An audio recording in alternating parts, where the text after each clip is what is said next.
मैं घोषणा करता हूं कि आज माननीय छोटू दादा हमारे भारतीय ट्राइबल पार्टी के राष्ट्रीय अध्यक्ष के रूप में इनके नेतृत्व में પૂર્વ ધારાસભ્ય છોટુભાઈ વસાવા બીટીપીના રાષ્ટ્રીય અધ્યક્ષ બનતા જ મોટી વાત કરી નાખી છે।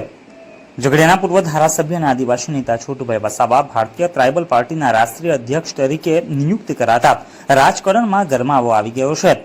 વાત કરીએ આદિવાસી નેતા છોટુભાઈ વસાવાની તો તેઓ 80 વર્ષની ઉંમરે પણ આજે પણ રાજનીતિમાં અડીખમ છે। તેઓની ગઈકાલે બીટીપી પાર્ટીના રાષ્ટ્રીય અધ્યક્ષ તરીકે જાહેરાત કરતા છોટુભાઈના ચહેરા ઉપર અનેરી ખુશી જોવા મળી હતી।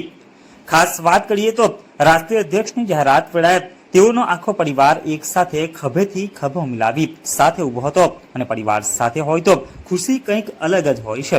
છોટુભાઈ વસાવાએ જણાવ્યું હતું કે આ ઉંમરમાં આટલી મોટી જવાબદારી સોંપી છે તેને નિભાવવાની પૂરેપૂરી મહેનત કરીશ અને વધુમાં જણાવ્યું હતું કે એસસી એસટી અને ઓબીસી અને માઇનોરિટીને એક થવું પડશે અને એક રિઝર્વ પાર્ટી બનાવવાની વાત કરી। વધુ શું કહ્યું હતું બીટીપીના રાષ્ટ્રીય અધ્યક્ષ અને આદિવાસી નેતા છોટુભાઈ વસાવાએ તે સાંભળો।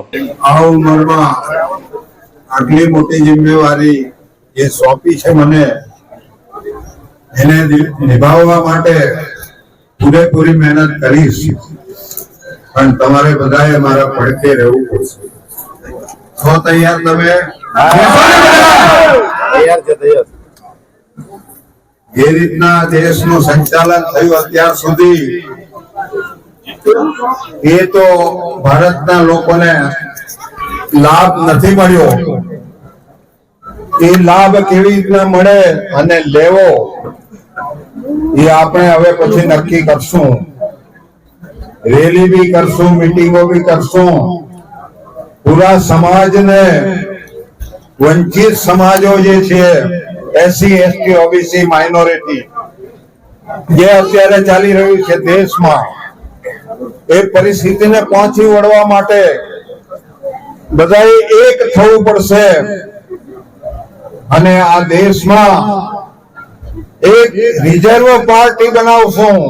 જે અત્યારે ચાલી રહ્યું છે જે જવાબદારી સોંપી છે એને રિઝર્વ બનાવવાની કોશિશ કરીને જેટલી બી અનામત એસસી એસટી ઓબીસી માઇનોરિટીને જે છે એને અંકે કરીને અમે બતાવશું કે આ દેશના નાગરિકો અમે પણ છીએ। અમને જે અન્યાય થયો છે એ અન્યાય અત્યાર સુધી કોઈ એના માટે કોશિશ નથી કરી પણ સમાજે ભેગા થઈને એમાંથી બહાર નીકળવું પડશે ને એના માટે હું તૈયાર છું। તમારે બધાએ સહકાર આપવાની જરૂર છે। પરિણામ લાવીને રહીશું એ ખાતરીપૂર્વક આપને કહેવા માંગુ છું। બસ એટલી વાત કરીને વિરમું છું।